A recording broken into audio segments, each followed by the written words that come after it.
Hello, everyone. We are here again for Evolve and Elevate and with Erica. So welcome. Come on in. We are thankful for you to be here with us tonight. I am your host, Erica Bishop from Evolve and Elevate with Erica, as well as transformational life coach of Empowered to Prosper coaching and consulting, where I help individuals get past their hurts, habits, and hangups through leveraging the tools and resources from emotional intelligence so that you can unpack all those things that trigger you so that you can live a life of abundance through learning how to communicate your what your needs are through your living a life through a better way of how to work through your emotions. How do you talk about how you want to communicate what your needs are?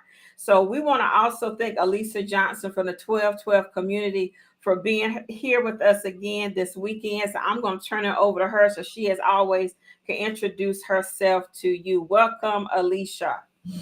Hello, everyone. I am Alicia Johnson, the creator of the 1212 community. And the 1212 community has been developed to help everyone who chooses to learn how to recalibrate their lives 12 hours for God, 12 hours for man. And we do that in a myriad of ways, one of being journaling through the process. And this process is one that we do every Monday through Friday for 30 days at a time at 5 a.m. And we cover varying topics from forgiveness, all of the internal areas that you need to address. That is what we do in this community so that you can live a life that is balanced inside and out. So there we go. Awesome. So, as always, thank you so much for your time. So, if you have been with us on this journey, so we started this broadcast back in June and we have been diving into a lot of different conversations. We started with dismantling dysfunction. What did that look like? How do we recognize those different things? How do we pull apart and pull back the layers of dysfunction? How do we rebuild our lives? How do we identify what they were? How do we understand the parts of where God was putting us back together? How do we walk that out? How do we build our lives? And then last week we were talking about don't get offended because I listen to God and not you, which led us to this conversation about alignment. So if you have someone that you feel as though needs to be a part of this conversation, I would ask that you would tag someone. I will ask that you also like this broadcast as well as share. So go ahead and get your friends to be a part of this conversation as we're diving into what does it mean to be in alignment in all areas of our lives. So we may not get to everything in this particular broadcast and may carry over to a couple of other ones, but we're going to start with alignment tonight. What does that look like? What does it really mean God's way to be in full alignment? And what does it take for us to be in alignment? Because oftentimes I think we throw the word alignment around because it sounds good. We hear it in church. We get a lot of it from the prosperity movement that we were a part of a lot in a lot of different ministries. But alignment also takes about some sacrifice on our part, because alignment also means when you think about getting in alignment with what God has called us to, first we have to know and understand what is it that we are aligning to that God has called us to. And what does it mean that we need to also give up that we're not doing that He has called us to, which is going to be different than some things that we think we already know, which means that there's going to have to be some unlearning that has to take place. So there's some things that we're going to have to pull apart to get realigned and to get our spirit, mind, and body to be in complete alignment with what it is that He has called us to. So our pace will change, our life has to adjust, we have to unlearn some things, and we're not going to look like other people. So, what we used to look at and our perceptions have to also look different. So, there's a scripture in the book of Amos that said, how can two walk together unless they agree? And when we think about agreement, we first have to agree with God. And we talked about it last week, oftentimes, how sometimes when God has called us to a thing and called us to a place of alignment, there are oftentimes when we have to come out of a place of the thing that's familiar to us and a place that's comfortable. We get beside ourselves and want to negotiate a little bit and ask God a lot of questions as to why and do I have to and when do we have to do it, and ask a lot of other details. So I'm going to turn this over to you, Alicia, as we kind of get into a little bit of this conversation. When we talk about alignment and God begins to pull us, sometimes push us, and even drag us, depending upon how we responded to it. Mm-hmm. Um, when God began to reshape your life and you began to realize when God was realigning some things, what did that look like for you? Um, it was very humbling and is very humbling because being in alignment with the world system versus being in alignment in God's economy are two different things. Mm-hmm. And just because things may look like they're clicking in the world and it looks like you're moving in the right direction and it looks like you're doing all of the right things, that spiritual, mental, and physical is what is how you can tell if you're out of alignment. Mm-hmm. And for me, the physical, I was doing things physically first, mentally second, and spiritually third. And so, because I was doing things physically first, I was doing things based on appearance. And then I would get my mind to compromise or to make excuses or to make it look right. Mm-hmm. I know it doesn't feel like it's something I should be doing, but this is the way that I'm going to be able to accomplish XYZ. So your mind is the middle ground. Mm-hmm. Your mind is the bridge between heaven and earth. And what God began to show me is that it didn't matter what I was doing because I was doing it physically first, mentally second. I never had peace. Like the spirit was always consulted last. Like I would do all of the things and then I would pray and ask God to bless it. Mm-hmm. I would put it all together and then I would ask God to keep it together. Mm-hmm. And that was with everything. My marriage, I would make the purchase first and then ask God to help me to pay the bill. I would get into the relationship first and then ask Kevin to bless the relationship. So that was my MO with everything. And that is when I started to slip into like depression and doubt and uncertainty. And when you're in that place in too many areas of your life, you just tap out. Like you just get to a place where you like, God help me. And it sounds like begging. When you have too many man-made progressions in your life, all of your prayers sound like begging. You cannot go boldly before the throne because you praying consistently for God to clean up your mess or to bless your mess. Mm-hmm. And when I totally surrendered, I was like, God, you got to show me how to turn this around. And that's that prayer that I tell people about with this journaling work. That's how Always Journal came about. Mm-hmm. God, if you show me how to turn all of these areas around, I'm feeling like a pig. I'm gonna help everybody because this is awful.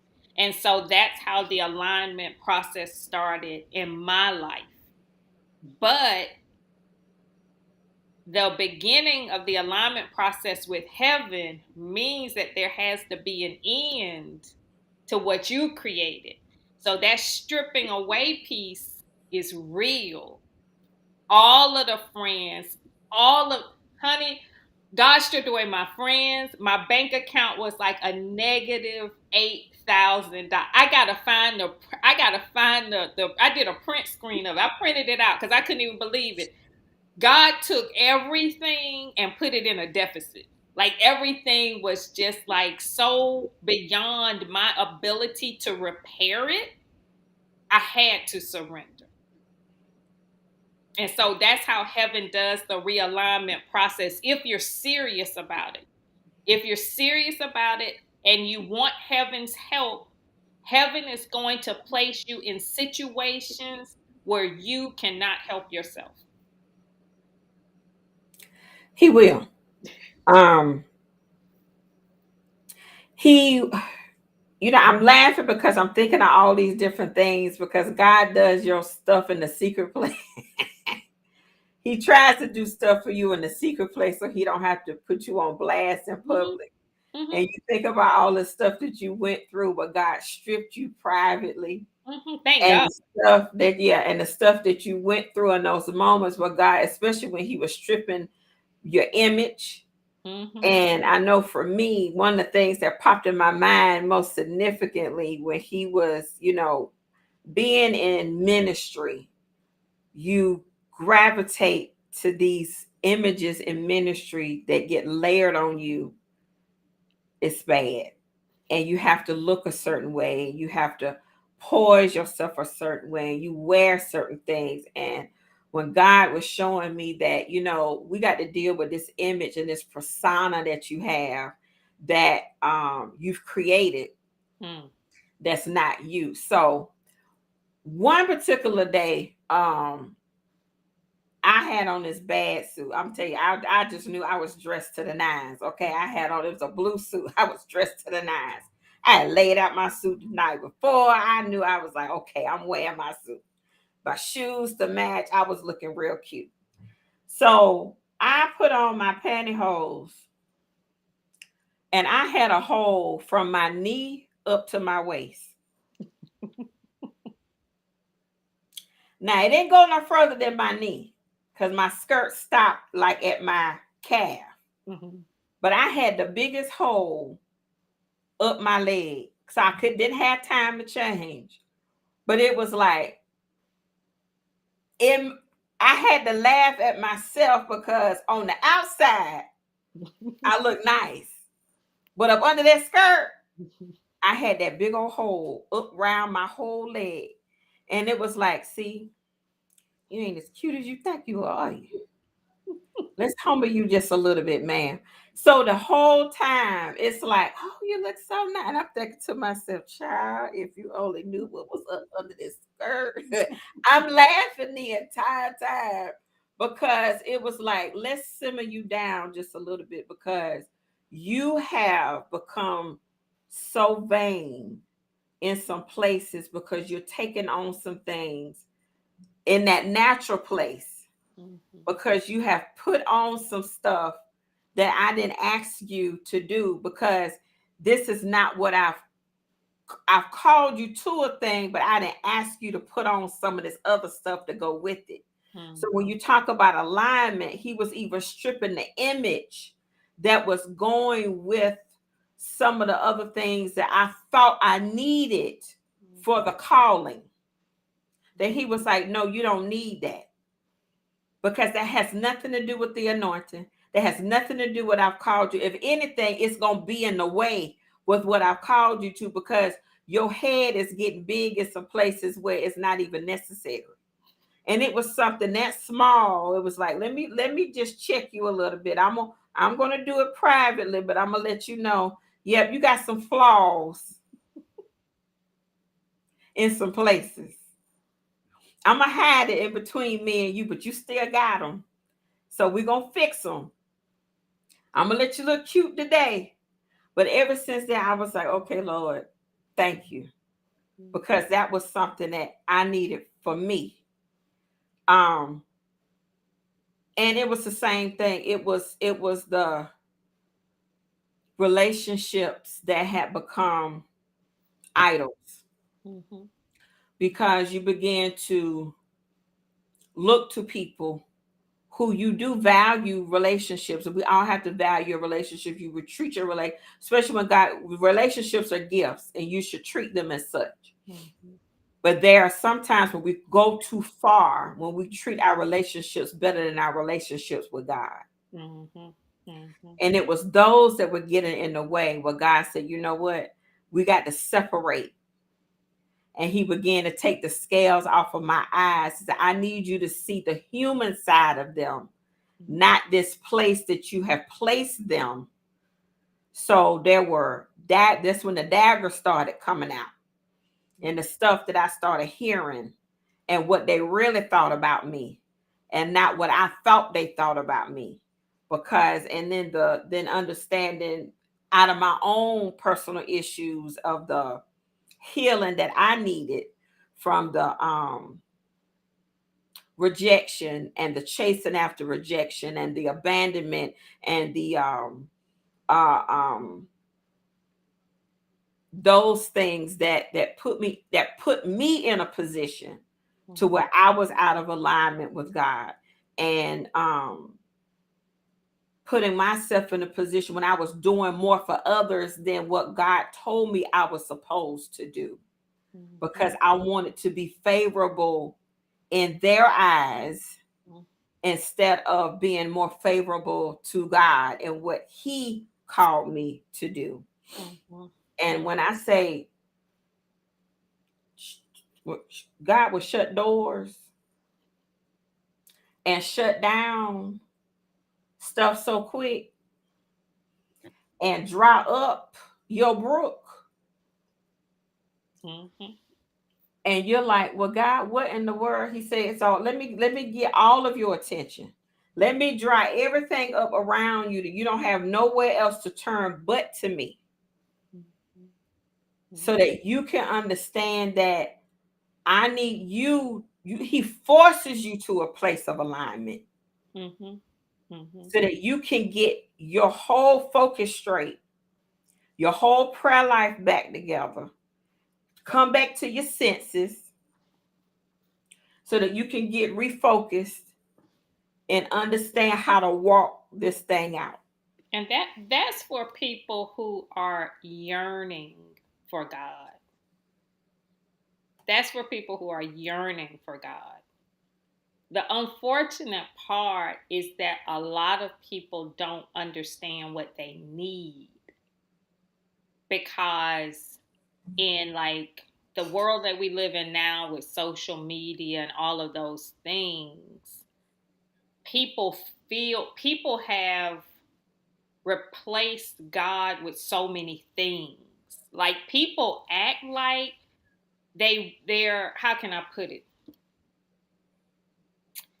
People act like they really understand and love God when they have everything. When they have, like the most I'm trying to say this in a good way, like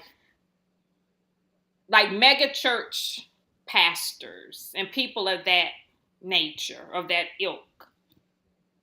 It's easy to be in alignment or say that you're in alignment when it looks like everything is flowing for you. So Mm-hmm. you can fool a whole lot of people.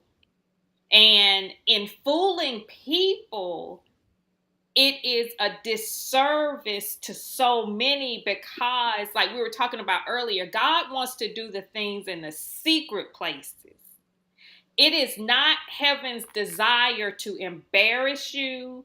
It is not heaven's desire to humiliate you. It is not heaven's desire to rake you over the coals. Heaven wants to correct you and heal you and all of those things in a secret place. But because the world is now getting so out of balance, there is no more shame.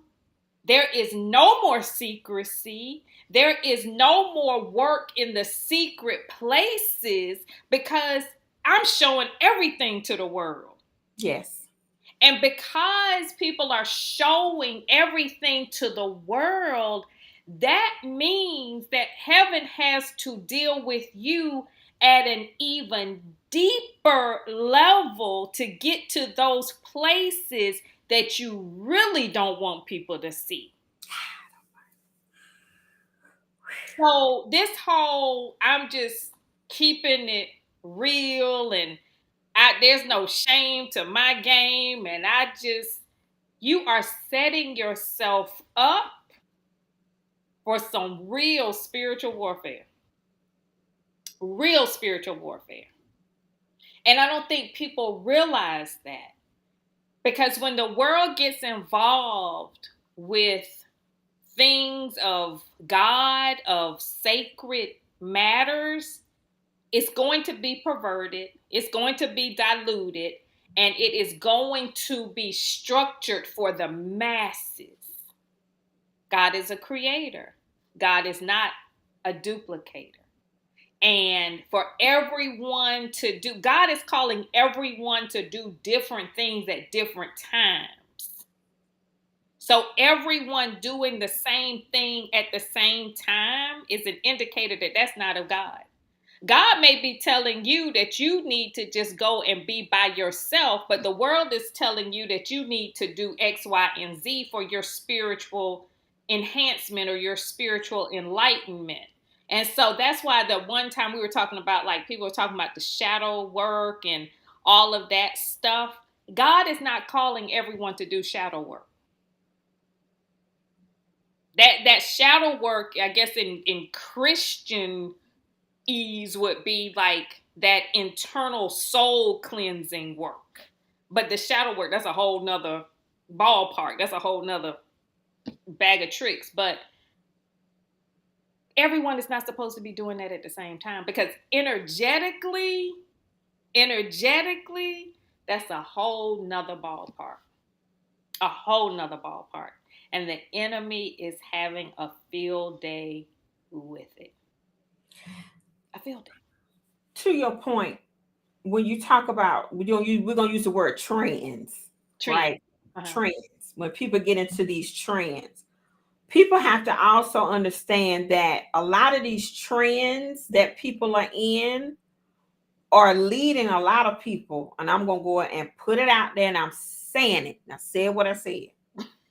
They're pushing a lot of people to witchcraft. Mm-hmm. Yeah. And they don't realize it because they think it's the trendy thing to do. Because people aren't in their secret place to be in alignment with God, to hear what they need to be doing, and they're just following Mm-hmm. the next best thing that's out there. Mm-hmm. And they're opening themselves to realms and places that they don't know anything about. And alignment does not mean that everything clicks. Like alignment in the world looks like everything is just falling into place. When you're in heavenly alignment, that means that you are following God. Order and You are obedience. following, yes, you are doing, and it is not, it sometimes it don't even look like it's gonna connect. Alignment means that you are following love. You are following peace. You are following the truth. You are following the way. You're following every characteristic of God that is going to lead you to where you need to be. But the world wants you to think that it's I want a car, so I manifested a car. And here's my car. I wanted a house, so I manifested a house, so I have my house. I wanted a man, so I manifested a man, so now I have that. And it's like that's not what being in alignment is or means. It feels good. See, anything that tickles the flesh too much, like it's so exciting. Like when your flesh gets too excited, that's an indicator that you may not be in alignment. Because when you are in true alignment with God, by the time the thing happens, you're not even moved by it. Because so many things have happened in the spirit realm that has prepared you for that moment in time when it happens. You've already spent so much time with that thing in the spirit, in the heavenlies, that by the time it gets to earth, I'm not moved by this. Mm-mm. I'm not moved by this. But people that get so excited about the things that they see and the things that they have and the things that they have manifested or whatever, that concerns me, because that means that you're more focused on the thing than the creator. When I started to get into alignment, the whole, like, I went through a whole like paradigm shift. It was wild. It's like you're off balance. You're just, it's like a chemical change. You change on a cellular level. You don't even feel like yourself. You feel out of alignment being in alignment. Right. That's it. That's it. That's it. Yeah. You feel completely off balance. Mm-hmm. Because Exactly. one thing about heavenly alignment, it ain't ABCD. Mm-mm. No way, never. Following God is never ABCD. If you think you ABCD, you really might be doing it by yourself. Because God is not ABCD. He would go from A to Z and make up a letter in between that you ain't never seen and zip you back somewhere else. And you be like, Lord, what in the world? And before you know it, you are there in the thing and you would have walked in it. And you talked about this a couple of shows ago. You walking in the thing before you realize you have sat in it for a minute. And then it's like, wait a minute, I'm in it. Mm-hmm. And God has a way of doing something in you, and He'll have you focus on something else completely different. So that one, you don't have time for your flesh to be tickled because your spirit is so focused on something else. And most of the time is you focus on Him because you're so tuned into what it is that He's saying and where your next step is. People are asking you, well, how did you? And you like, I don't even know. You just trying to keep walking by being obedient to the steps that He's telling you to take. You don't even have time to get caught up in it Mm-mm. at all for Nope. your flesh to even give any glory in it at all. He has a way of shutting down the flesh completely so that all you have the opportunity to do is to walk in the spirit. Mm-hmm. Mm-hmm. You And so out of it, you just like, I'm just here. never, ever, ever, ever, ever think that you have figured God out. Never. Oh my It's God. like, when people are asking you how something happened, then they're trying to gather intel so that they can put the pieces together. And duplicate. She did this and she did that, she did this, she did that, she did that. I don't even repeat the same thing twice. Like once God has walked me through something, see, I learned that a long time ago when God was healing my marriage and God had me do certain things at certain times, and it was just amazing how everything lined up. And then after the marriage was healed, then we went through the situation with our son. I was like, "Oh God, I got this now. I'm gonna do this, and I'm gonna do that, and I'm gonna do this." God said, "That's what you gonna do. That's what you gonna do." No Oh, recipe is the same. Mm-mm. you think you figured me out? Oh no. No. Honey, that journey was a totally different journey. Like every assignment has different instructions. The Everyone. only thing that remains constant is the instructor. That's it. The instructions consistently change. Mm-hmm. And so it's very arrogant for you to say that you understand alignment.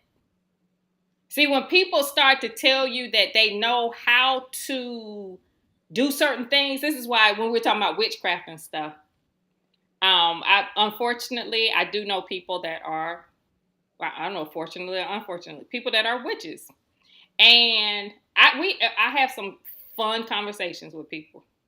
One of the things is funny to me because the God that I serve doesn't have a whole bunch of hocus pocus and formulas and all of that.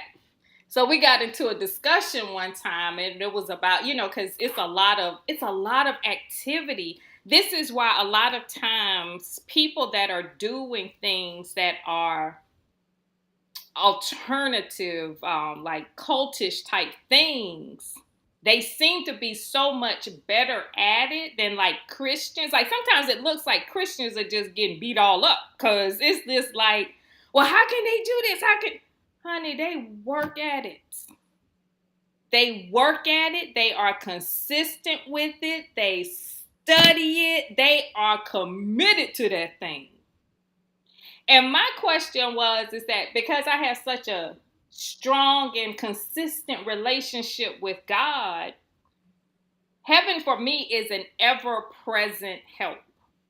And in order to be an ever present help, you have to be in alignment with heaven. Like you got to like walk lockstep with heaven all the time. But when you start to deal with people that are like purported witches and warlocks and all of those people, honey, they got a formula for everything. And I was like, well, what if you can't get the pigeon feather? Or what if you can't get the toenail of a orange possum? What if you can't? So the whole spell is just ruined. I just don't understand this.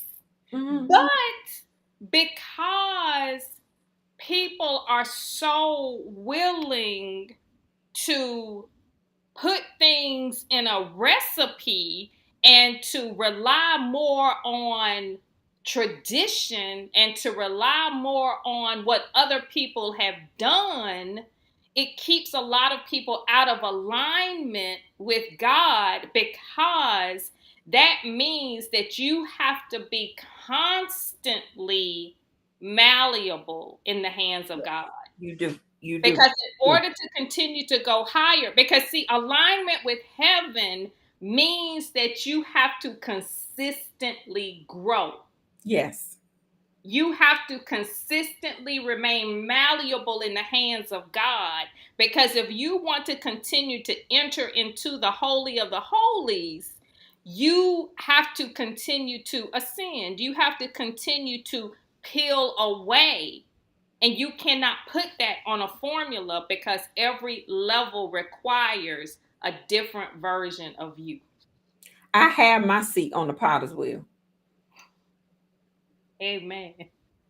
You have to.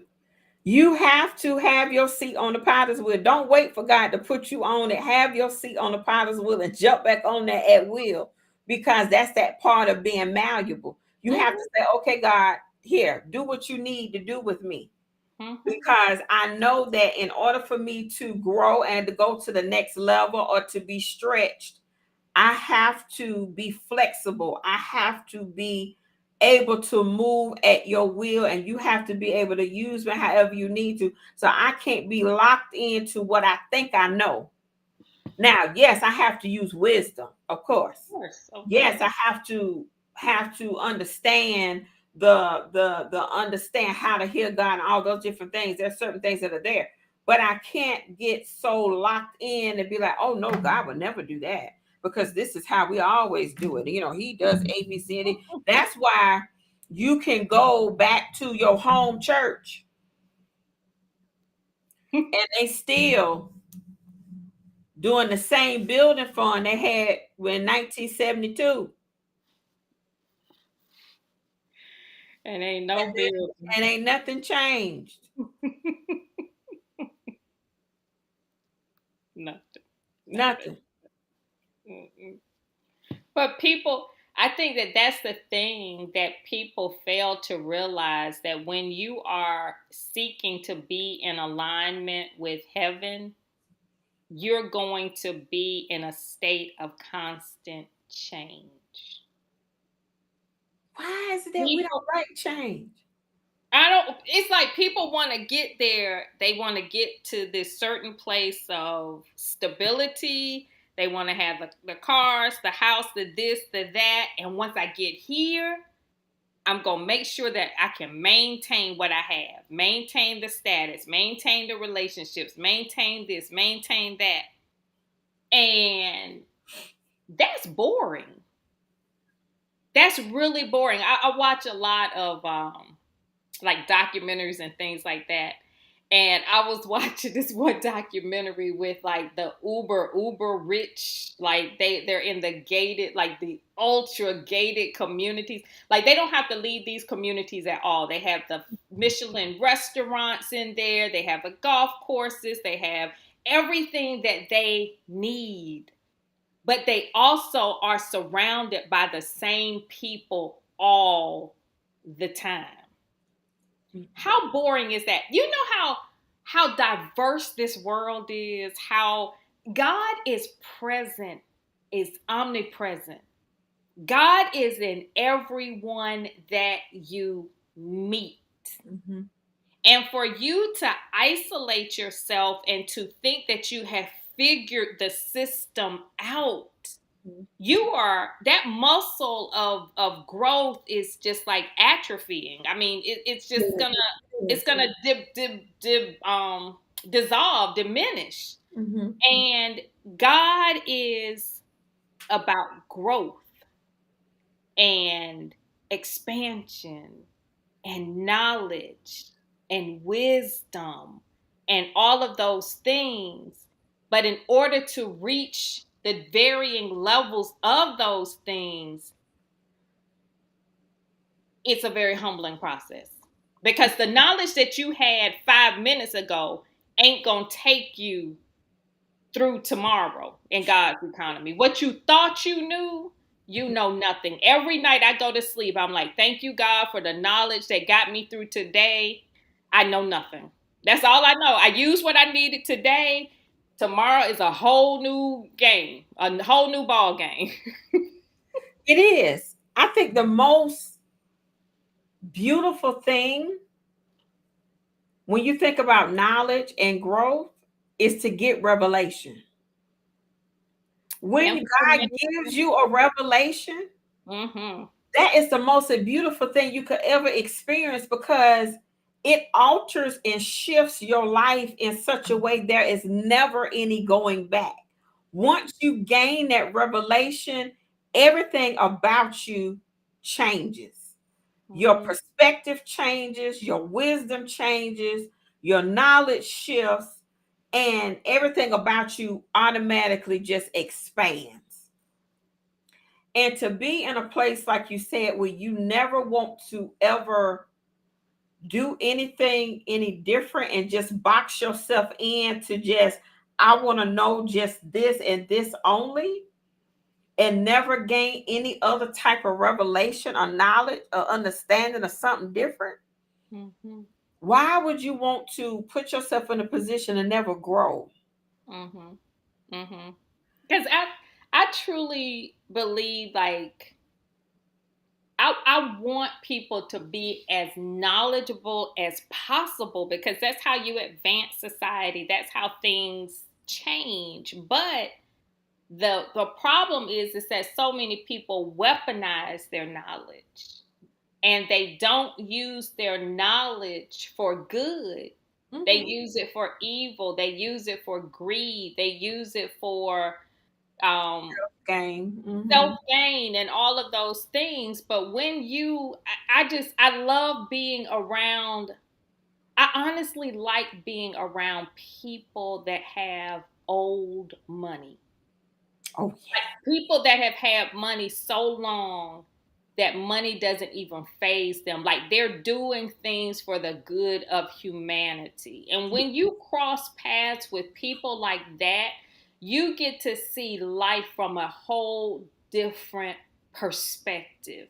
And Mhm. you begin to understand that those people who have a lot have a huge responsibility to society at large, because it's very important that you understand that when heaven positions you to be the beneficiary of great wealth, great knowledge, great exposure, you have a responsibility to help others. And Mhm. when you are around people that really get that, that's powerful. I've only been around a few people like that who are very humble with their, I mean, they have, well, like, they have so much wealth, they don't even identify their wealth. Like, they don't even, it doesn't even register. Like, you trip off of it more than they do. Like, it's such a non-issue. It's like boring to them. Like, they want to help people. They want to see that light in their eyes. They want to see people light up with education and information and all of that. And I think that that's what we should all be at, no matter what level you are. Everyone is rich in something. And it Mhm. is our responsibility to share that light and spread that love at whatever level we have.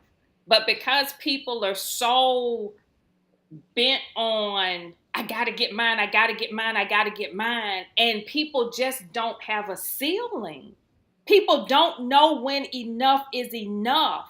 And that is what takes people out of alignment, because you don't know when enough, you don't know when you're full. You don't know when you've had enough. You don't know, like in our community, it's like, what's your number?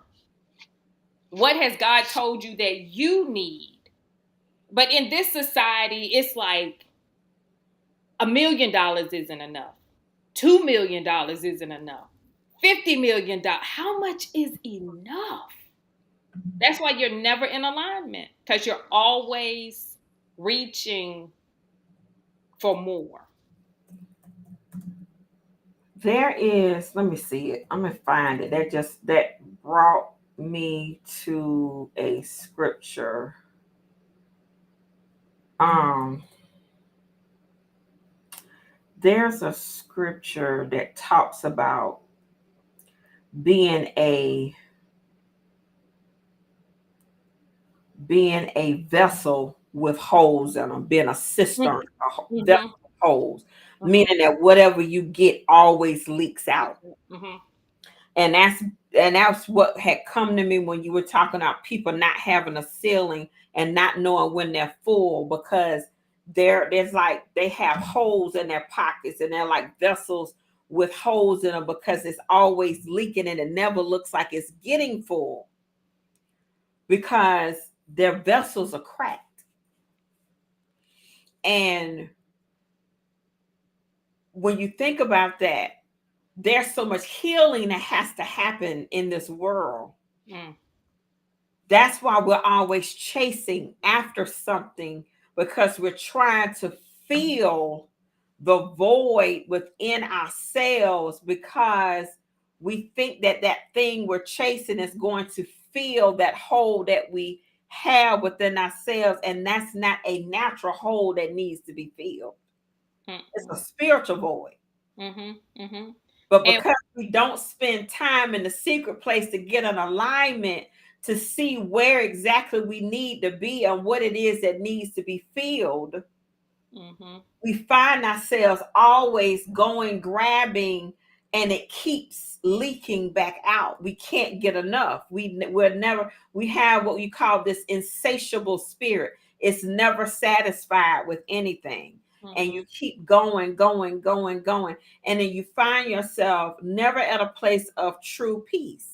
Mm-hmm. Mm-hmm. And it's not, and I'm not saying you can't have anything. Please understand. I Oh. like nice things, and everybody should be wealthy. I do believe that. And there's a Mm-hmm. measure of wealth for everybody. And I believe that there is, I believe abundance is your birthright. I do believe that. But there are some spaces that we can dive into or cross over into where we have to enjoy and get to a place where we're truly exhale and really enjoy those places peacefully, and don't always find ourselves running and chasing after something. Hmm. And one of the things that God really like, one of the things that really helped me to slow down. And see, you've got to first of all desire to be in alignment. And Hmm. then you have to be willing to slow down enough for God to place you into alignment. Hmm. And then you have to be patient enough to allow God to do a complete work. And Hmm. it's the patience where people miss the opportunity to really let heaven do a good job, as it relates to bringing you into alignment. Because when heaven strips everything away, it's like you feel like you're lacking something. And that when I got to that place where I felt like I don't have any friends, I don't have any money, I don't have, everything was a deficit. I didn't have this, I didn't have that. And God was like, I have stripped all of these things away so that it can be filled with love. See, people don't really understand the value of love. People don't understand the currency of love. And love is the thing that places you in alignment with heaven, because God is love. And love is the thing that can't be bought, it can't be weighed, it can't be measured, it can only be experienced. Hmm. But love is something that can or needs to fill the void of, like, when you're heavily depressed, that means that you've turned away from love. When Hmm. you are anxious, that means you've turned away from love. When you are doubting, you have turned away from love. So when heaven removes all of those things, that's an indicator that those barren areas need to be filled with love. Hmm. And what is love? Love is patience. Love is kindness. Love is long suffering. Love is love is everything that the world does not want you to be. Exactly. And when you operate in love and true compassion, you make people nervous, Hmm.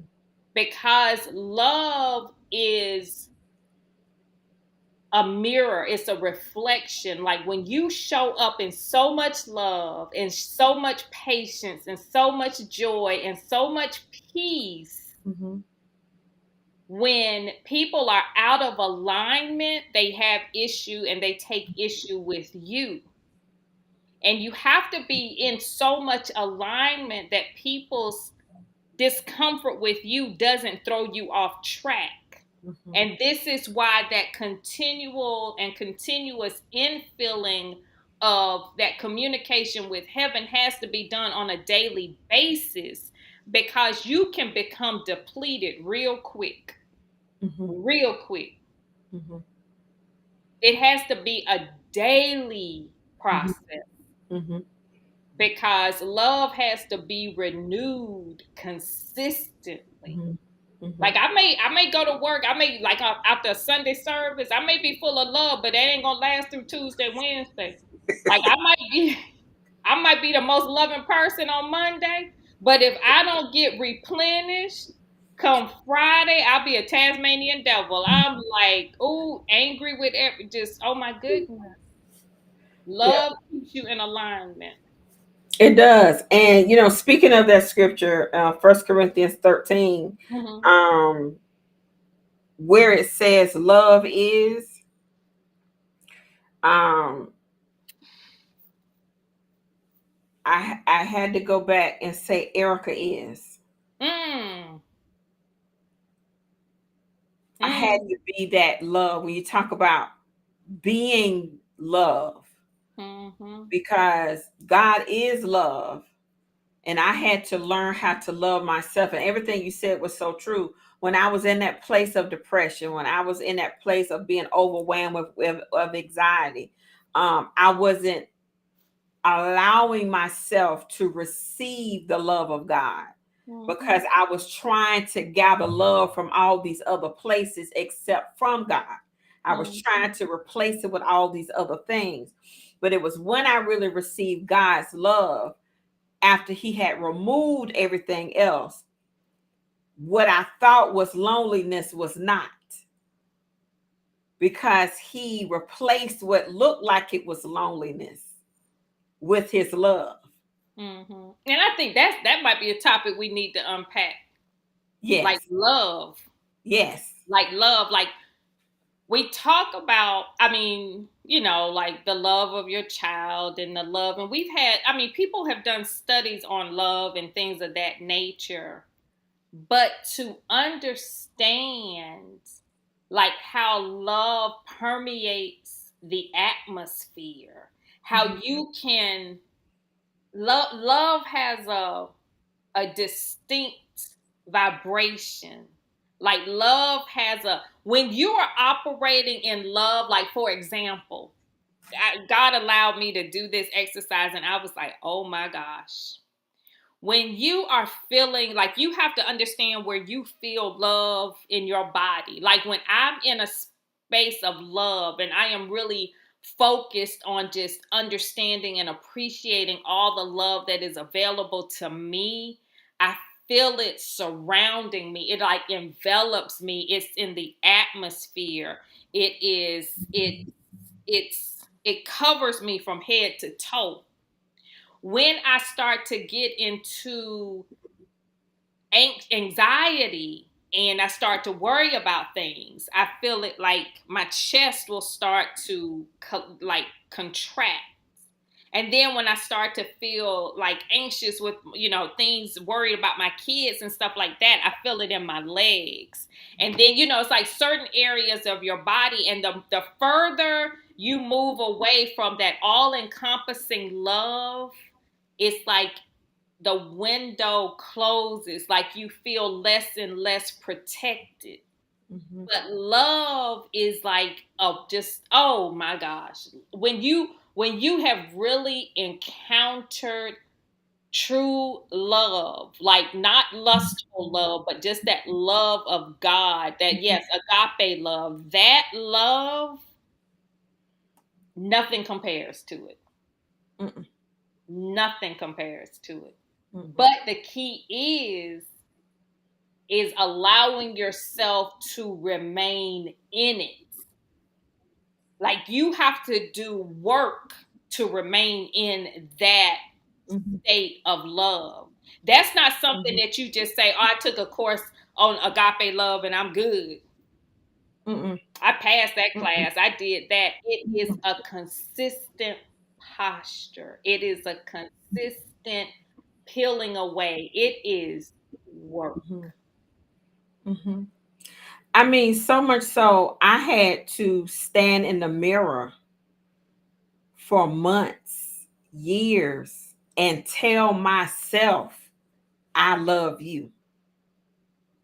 To break down all of the things that were familiar, all of the ugliness that had been there, all of the negative things that had been said, to reshape my mind Mhm, so that I could truly walk in that place of love. mhm, And and I've shared this before, for my heart to be healed as part of my healing journey. My prayer then, and it still is now, God, I need you to love people through me. that's good. And that's a constant prayer of mine, Mhm. to keep my heart open, because when you have been hurt, your love can be very conditional. And you quick to be like, I'm capping it. Like, I'm done. Like, no more. I'm ran out. I'm done. That's it. No more today. You should have caught me last week. I don't want to do no more. Love the look. Soul. I'm pulling down the window. No, we out. So when God loves through people through you, the forgiveness, it helps the forgiveness. Mm-hmm. It helps you to be more understanding. It helps you to have more compassion. Now, it doesn't mean you don't have any boundaries. It doesn't mean that you don't have any discernment.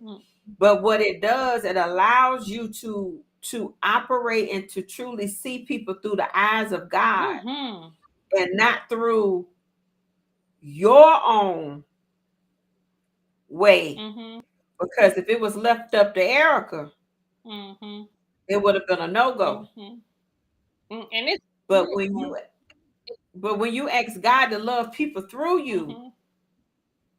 you truly begin to have a heart for how God wants to love people. Mm-hmm. Mm-hmm. And it makes it completely different. I turn it over to you. And when you see people, one of the things that helps me is that you know that everybody on this planet has been given the breath of life, and that breath of life is God. And so every encounter is a holy encounter. Whether or Mhm. not people operate at the highest level available to them is not my concern. Because I never forget a quote from Mother Teresa, like when she would, work with like, the children, she worked in Calcutta and with all of the, the underprivileged and all of that. And she would say something like, look at Jesus in all of his distressing disguises. Like God is present in everyone.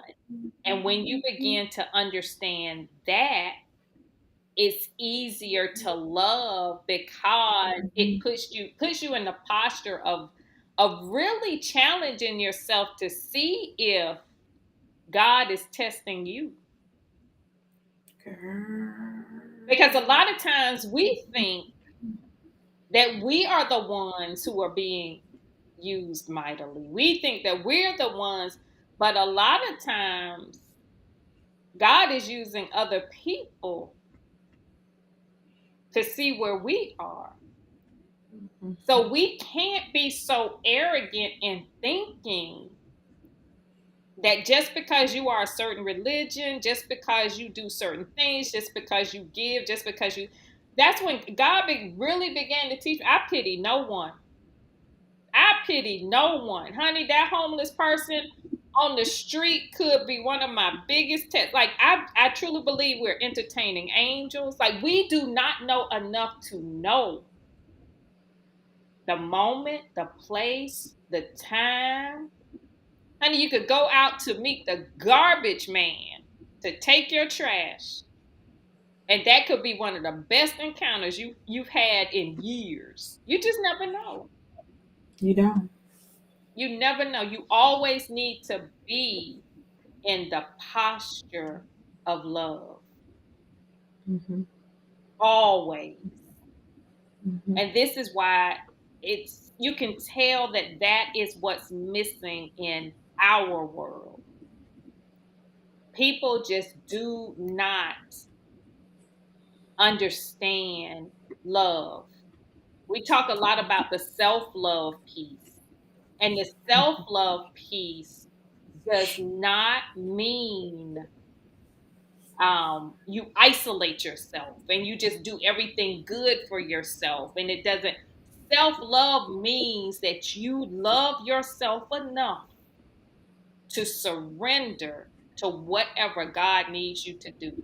Like you are so confident in the assignment that God has given you that you are willing in a loving way to sacrifice everything that you thought you believed to allow heaven to do whatever needs to be done. And that's that true alignment. That is that true alignment. It's not about, I did this for me because I need to protect my peace. I did this for me. Honey, when you're in true alignment and you're operating in love, heaven may send you right into the war zone. Heaven may send you right into the argument. because you may be the demonstration of love that heaven needs to use to turn this entire situation around. And so, one of the things that is so interesting is that with alignment, it doesn't give you the right to run from conflict. Alignment means that wherever God puts you, you right where you're supposed to be. And that is hard for a lot of people to understand because people have this attitude that you got to network with the right people. You got to be in the right rooms. You got to sit at the right table. Honey, when you are in alignment, if the table is a dirt floor in somebody's little shack and heaven puts you there, you right where you're supposed to be. You know what? Oh my God, Jesus. Woo! Okay. Alignment does not mean easy. No. Alignment does not mean perfection. Alignment does not mean that my life has to be full of lights and rainbows and everything about me. My alignment does not mean that um, I'm walking this path and I'm not going to have any thorns and thistles along the way. That is not what it means. And people make you want to believe that when people say, I've made it I've overcome all of these things and I've done it and you can do it too. I don't subscribe to that. I don't subscribe to that because everyone has a different journey. Some people need to be in the hood. Some people need to be in the shanty towns. Some people, when you avail yourself to the love of God, you are abundant wherever you sit. And God showed me that. Okay. You know how you had those little African, like they don't have no currency, they don't have nothing, and they'll be like the guy with the bone through the nose and the this. That's the chief right there. Like every society has its successful people. Look, let me tell you something. When I went to Uganda, loved it. Oh my God. This was one of the places that we went to. We were on top of a mountain, literally on top of a mountain. No electricity, My, no my water. God. They built a house for us in 7 days My God. so that we could have a place to stay. They brought the water in so that they piped the water in, brought the water in so we could take a shower. How long were you there? We went up there for about 2, 3 days And they built to a that house for particular you? They location. built And they built a house on location there my God. for us. My God. Now, I have never, so when it got dark, it was dark, dark. I had never seen so much joy and peace and love and happiness with no shoes Amen. and the same clothes every day. Yep. And just the gratitude and it was and it was and it was and what blessed me the most when we got there, because we went to one church and it was nothing but the walls, no roof, no windows, just the brick walls were there. My God. And when we got there, one of the brothers, he looked at us, he said, they took you away from us, but welcome home. My God. I sat there and I cried like a baby. Mm. I had never felt so much love.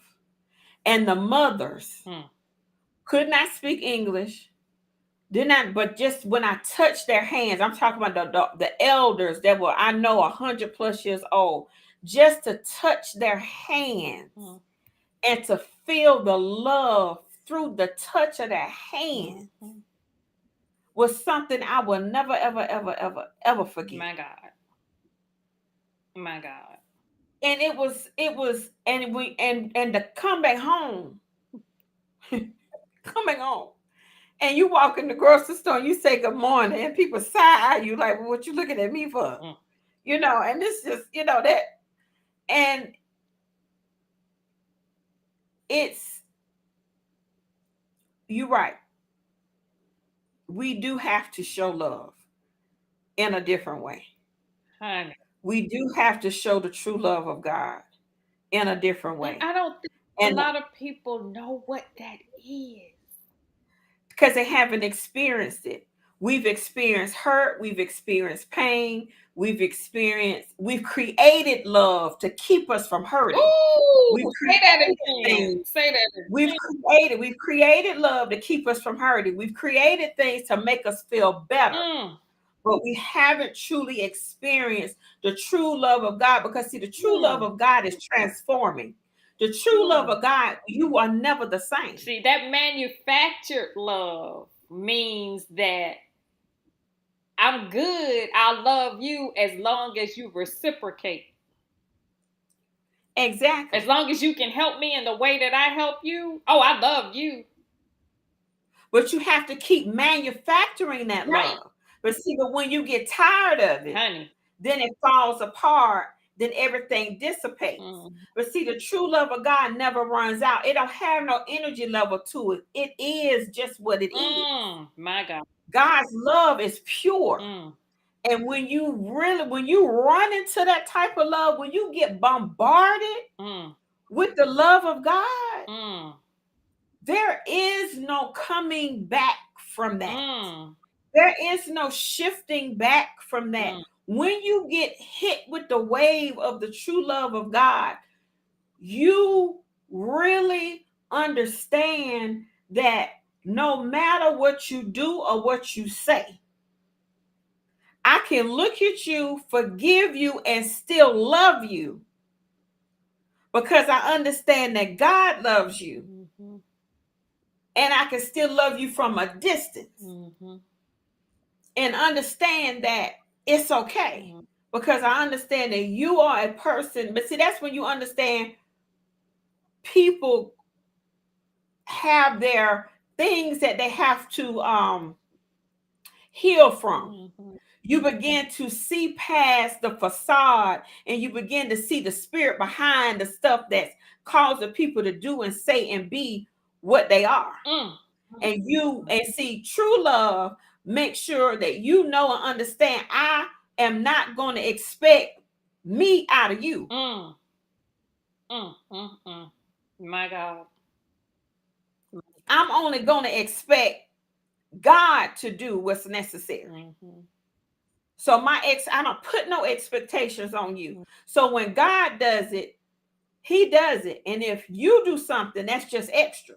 But my expectations is only in God. mm, mm, So therefore I don't get disappointed. mm, mm, mm. Honey, my God. Honey, we can take So this that's the deep. other part about alignment. Mm, When I align myself with the love of God, that's it. then I don't get upset about my assignment either. Mm-hmm, Because I understand that because I'm in my assignment, I don't expect to get poured into from the people I'm assigned to. mm-hmm, My pouring comes from God, mm, not the people that I poured into. mm. Because they can't reciprocate. When you understand that really your only assignment is love, like everything that you do, when you put love into it, it turns out differently. And what that means is that when you put love into a thing, that means that you are drawing on every resource, every fiber of your being. That's why I love the concept of soul food. Because you know that that soul food was food that normally people wouldn't be able to eat, but because our ancestors, in spite of all of the circumstances, still had that drive, that desire, and that love to keep going. Honey, anytime you can turn chitlins into a whole meal, pig's feet into a whole meal, pig's tail, Mm-hmm. and honey, make that stuff taste good. You can feel the love in something. Like you can literally feel, like if you sit on a couch, if you wrap up under a quilt or a blanket, or you eat something as simple as a piece of cornbread with Mm-hmm. some butter, made with love, honey. That's how you know when you don't have somebody's mad macaroni.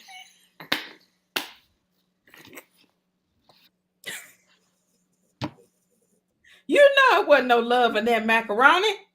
Girl, You know when that food ain't made with love, just like you know when it's made with love. You know when that macaroni was made. Somebody was mad when they made that macaroni because you know that macaroni was made with. didn't want to do it, didn't want to have no desire, didn't want to shop for it, didn't want to. Mm-mm. Honey, Mm-mm. that's a whole Mm-mm. talk by itself. Love is being, Mm-mm. when you are doing that thing in love, the alignment shows, like everything falls into place. Mm-hmm. Because even Everything. even even when you, how can I put it? Even when it looks like it won't. Like for example, if you are supposed to make the macaroni and cheese, and you want to make it and you want to do it, but your schedule's tight. The stores are getting ready to sell out everything, but you get to the store, the space right up front opens up. You get to the shelf, you get the last pack of cheese, you get the last pack of macaroni, you get everything that you need. When you are in alignment, will be available for you Yes. It's your heart posture. all the time. I know we over, but when we were going through with our son, our hearts were in such a good space. Like we wanted to do whatever God said to do. And see, you know that you're in alignment when the world tells you one thing and God says something else. Mm-hmm. And the world said that it's going to take 2.5 years to get through this process. God said, Mm-hmm. what did I say? Mm-hmm. If you love me and you believe that I want the best for you and your family, and you believe that I will not lead you wrong, you keep moving in spite of what you think you see. What was supposed to take 2.5 years took 2.5 months. When you are in alignment and you are operating in love, heaven redeems the time. The time. Yes, he does. Yes, he does. Oh, Lord Jesus. Heaven redeems the time all the time. See, people always talking about how they feel they missed out on so many things and they've lost so much time. Honey, you get into alignment and you start to operate in love, all of the things you thought you missed. All right, let me say this and we're going to Okay, close. yes, ma'am. When you, not only does he redeem the time, everything that you just said you thought you lost, not only will he bring it back, he will bring it back with interest. Oh, my God. My God. Everything. Everything. He redeems the time.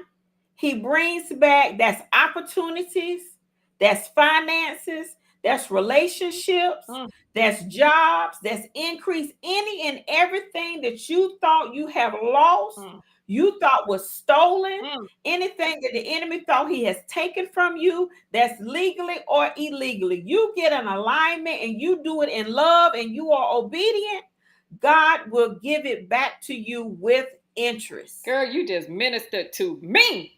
My God. Open up the windows, the floodgates, everything, This honey. is why you have to make room for what's to come. Yes. When you get an alignment, make room. Make room. Make room. Like the provision school, the woman with the oil. Mm. Okay, y'all, let me tell you. So, Almighty. all right. This is your commercial for tonight, and we are done. If you have not joined the 1212 community and you have not been a part of Provision School, please be a part of Provision School. Honey. I don't know what's going to happen. I can't explain it to you. I don't know. But I'm going to tell you what. My God. I'm the widow with the oil. Honey. I'm getting all my vessels. And I'm going to keep getting them vessels. You know, when I thought about that story about the widow and the oil and getting them vessels, they didn't say what size the vessels were, how many vessels she had. She just kept getting the vessels until she gathered them all. And the beautiful thing was is when you mentioned that because the people gave the vessels, they were a part of the blessing. See, sometimes we got to remember that we get blessed by blessing people in the midst of their miracle. The miracle is all encompassing. The miracle, when the miracle is set in motion, it doesn't stop. That's alignment too. Honey, yes, you can walk past the person with the vessel and get blessed. It's all about being in proximity. This is why you think about it. When you are, who had the shadow that healed? Was it Paul? Who had the shadow? It was Paul. Paul. The shadow healed. He ain't touched nobody. The shadow. Being in proximity. The blessing, the miracle is all encompassing. The miracle keeps going. You have people, we still living on the prayers of our great aunts, and honey, that don't stop. It don't stop unless you stop it. Think about it. The woman with the oil only stopped after she stopped collecting the vessels. The oil stopped. She stopped the blessing. The blessing did not stop. The blessing didn't stop. We stopped the blessing.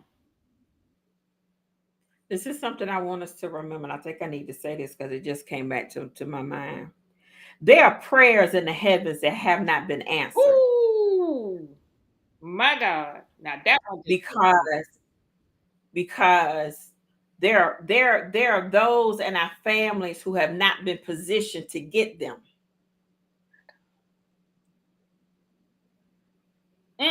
God has already said yes. But if you position yourself, all those prayers that have yet to be answered, and you position yourself, those answered prayers are yours. Because God has already said, yes, there are blessings. And see, those, it's just like in those generations. We see it in the word all the time. There are those that are in lineage. There are those who were holy, and then there's those who stepped out of alignment, and then they were unholy. Then there are those who came back in the lineage, and then they became holy again. And then there are those who step back out. So you did there when you get back in alignment, they're circling, they're in the atmosphere, they're in the heavens. God has already said, yes, his word can never return back to him void. It has to accomplish what it's being sent to do. It has to complete its work. We have to be in position for it to complete its work. So when we get in alignment, we get to be a part of the completed work. My God. That's the other part about the alignment. The finished work you get to be a part of. That's the other part of the miracle. My God. So when you get in proper position and alignment, all of those things that are part of that, all those, what I call those retroactive, you know how you get retroactive pay? Stuff that's been sitting there for a long time, but then it finally get caught up. There are retroactive blessings that come when you get in alignment My God. in the right position. Oh my God. I'm a and I'm prophetically speaking this. We're in a season, and because of this provision school, Alicia, and you have been obedient, My God. there are retroactive blessings that are going to be coming for those who are going to be walking through this provision school Mm, mm, mm. and understanding the provision of God, that retroactive blessings are going to come through generations, My God. and they're going to be testimonies that are going to come out of this. My God. My God. Girl. Mm, my Lord. Whew. I'm so happy. Look, I'm so happy I was the chosen one to sit here with you on Monday nights. Look, you can get other people to come in. I'm going to be sitting right here. You have ministered to me. I don't even know if I can sleep after this. My, Girl, my God. The okay, y'all. retroactive praise. The Yeah, retroactive blood. Girl. Mm, they on the way. mm, So y'all can go ahead and get in provision school. Go ahead and get signed up, mm, so you can go ahead and get the go back mm. and listen to what we've already been teaching, Woo. so you can get an alignment to get these retroactive blessings. My God, today. It's back pay season. Ooh, my God. Mm, I'm ready. I am complete, girl. I'm full. Oh my God. We need to, It's back pay we season. need to do another one tomorrow night.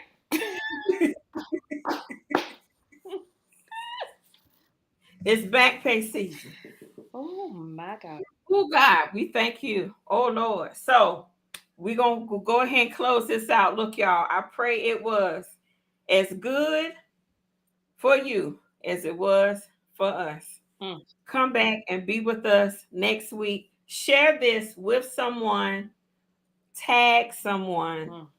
Please subscribe on our YouTube channel, like, and invite someone next week. Alicia, we still have to do Love Then, Love Now. We're going to have to get a day. I think we need to do that one live. I don't know how we're going to do it, but I think we need to do that one live. I don't know Oh, how. that'll be fun. You can do it on Zoom.